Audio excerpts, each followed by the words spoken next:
Good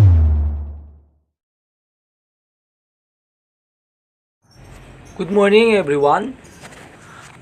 Andito na naman tayo sa aking channel. And Honda Alpha TMX 125. At bakit ba napakasiray nitong Honda TMX Alpha 125? Tatapatin ko na po kayo mga guys. Ito po ay ka-overhaul lang. Pagagawa lang po ito ng 1 week. Hindi po ako ang gumawa nito at ibang mekaniko ang gumawa nito. Pero hindi ko nasabihin kung saan shop at sino mekaniko. At dahil sakit sa ulo na nga ito, hindi ito mapatino, aalamin natin kung anong ginawa dito sa Honda TMX Alpha na to. I-overhaul natin to. Dahil maingay ang kanyang third gear, at ang naging sakit nito dati guys ay bumababa ang kicker. Kaso, pinapagawa din ng may-ari yung umaagor or pag umaandar. Kaso, hindi natanggal. At yan guys, gagawin natin at ibababa natin sa body. At ituturo ko sa inyo guys kung anong pagkakaiba ng mga washer niya. At kung anong nasira dun sa umaagor or pag umaarangkada. Ito po yung mga sakit ng TMX 125 Alpha. At aalamin natin at aalamin ninyo kung anong sakit nito. Siyempre guys, alam nyo na naman yung pagbababa sa body. Ilang tornilyo lang naman yun at may bababa nyo gusto sa body.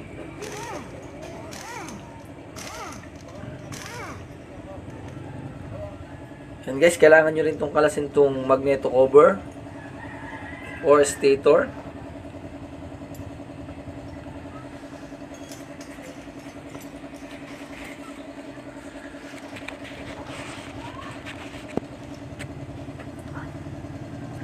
Shoutout muna tayo. Shoutout po sa Speed Up Motorcycle Shop ng New Corella Davao del Norte. Ang chief mechanic niya po dito ay Trevor Choi. Shoutout sa iyo. At syempre sa kanyang boss, Wilmer and Hami Josoy. Shoutout po ng marami. At thank you po sa panonood ng aking video. At sana po yung maging matagumpay po ang inyong shop. Siyempre sa kasama niya na mga mekaniko din, Emmanuel Eramis and Jason Cabachete. Shoutout sa inyo ng marami. At sana yung maging matagumpay ang pagmekaniko nyo. Maraming salamat sa mga sumusuporta sa aking video. At yan guys, tatanggalin nyo yung starter, magneto. Guys, ang puller nga pala nito, kung may puller kayo ng XRM 110, ito yung ginagamit kong puller dito sa magneto. Yung pinaka-tornilyo niya, yun yung puller na ginagamit ko dito.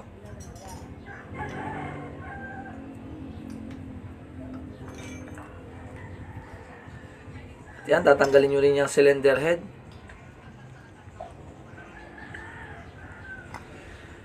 And guys, nga pala,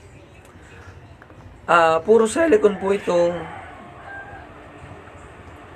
ginawa dito sa motor na to. Kung maglalagay po kayo ng silicone, kailangan guys, manipis lang. Huwag yung makapal. Kahit, alam nyo ba ang silicone, wala kang tulo yung motor nyo. Kaso nga lang, SAM lang po itong gamitin. At isa pa, dapat may kanyang motor lang ang silicone. Pagaya po ng mga 4-stroke, ang silicone po ay delikado.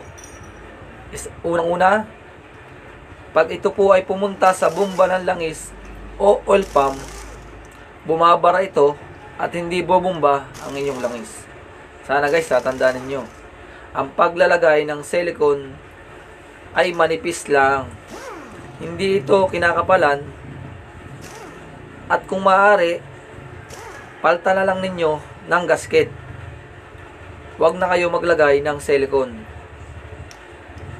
At kung gusto nyo makasiguradong walang tulo, original lang inyong ilagay. Yan guys, sana may natutunan naman kayo. At yan guys, hindi ko na rin kinalas yung cylinder head. Buo ko na lang itong inugot.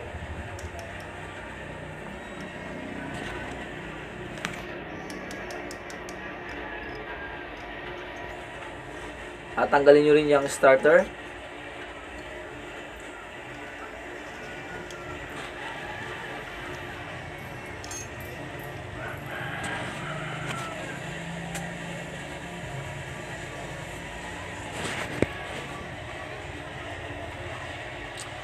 At kung bago ka pa lang dito sa aking video at gusto mong matuto ng iba-ibang klaseng motor tungkol sa makina,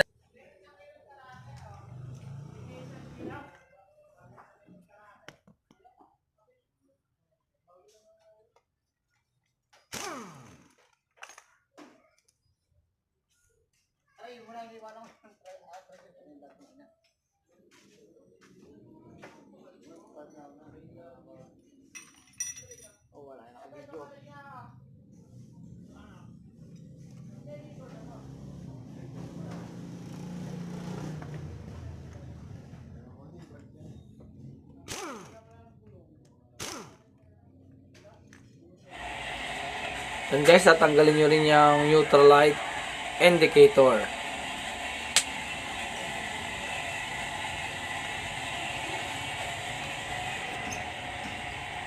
And dito naman tayo sa clutch side.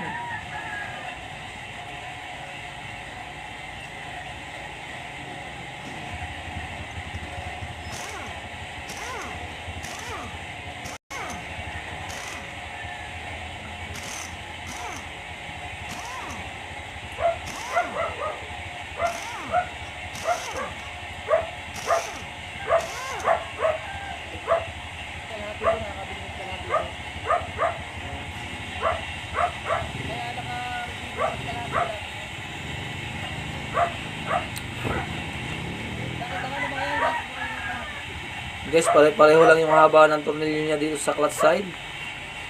Yan guys, ang daming silicone.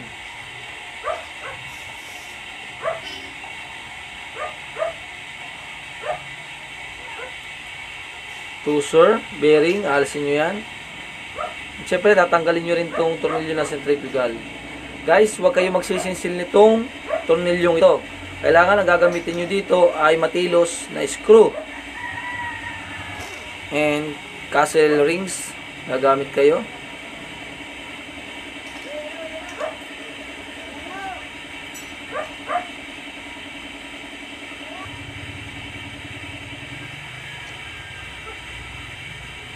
And guys, tatanggalin nyo yung cover ng clutch spring or holder.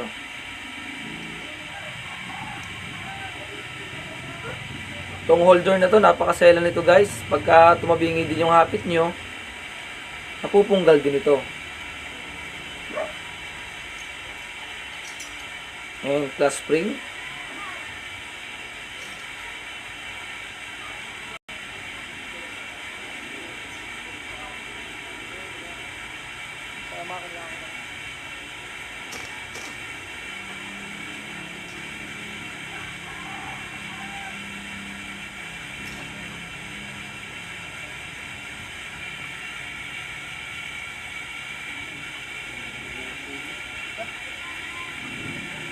Yan guys, papalitan din natin ito ng clutch lining.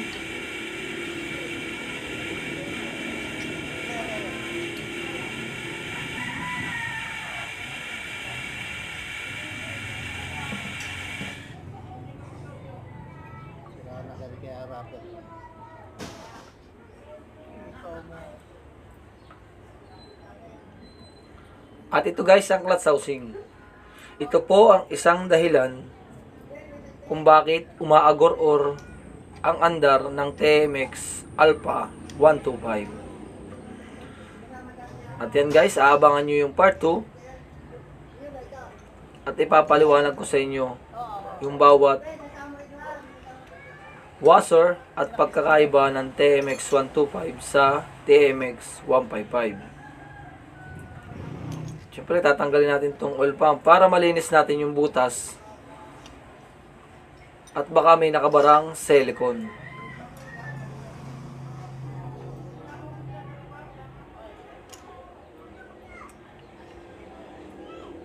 At guys, sa nga pala, may washer po ito dito. Kaso yung nagbuo, hindi inilagay ang washer. Kulang na po ito. Kitang-kita nyo naman guys, pag bunot ko, walang washer. Lalagyan po natin to ng washer. Kita nyo ha. Ayan, tatanggalin nyo itong tornilyo ng holder ng clutch cable. Kasi hindi nyo mapapaghiwalay yung center. And dito naman tayo sa pinaka-center, sa left side. So guys, napakadumi ng makina.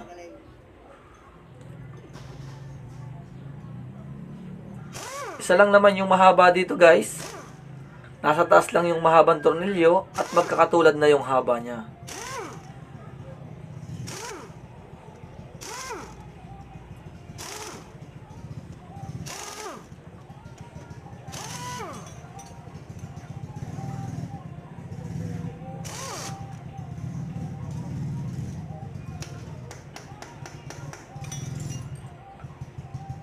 Guys, kinain na ng lupa yung tornilyo. Hindi na kumasya yung aking pangkalas.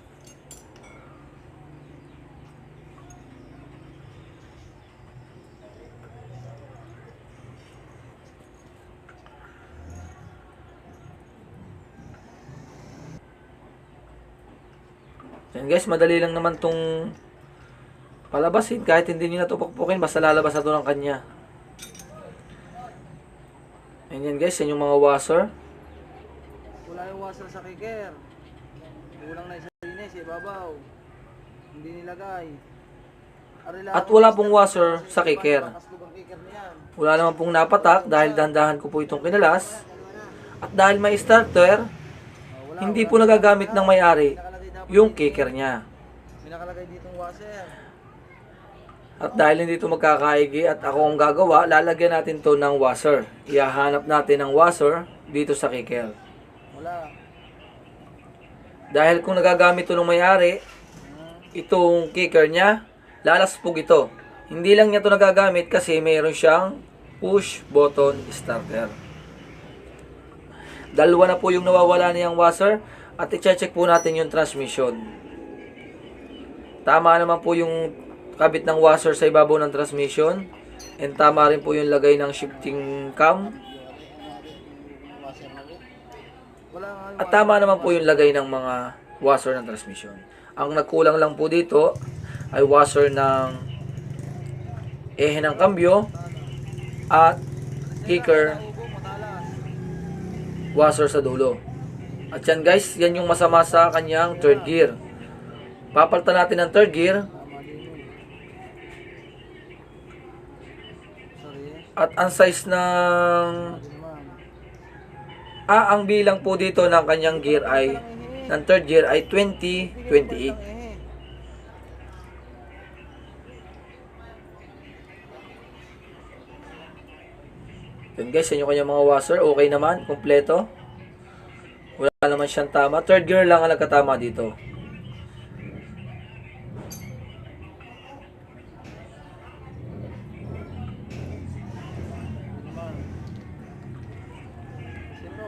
At yan guys, kung gusto nyo matuto nitong makina nitong TMX Alpha 125, panoodin nyo po yung part 2 nito at intayin nyo po.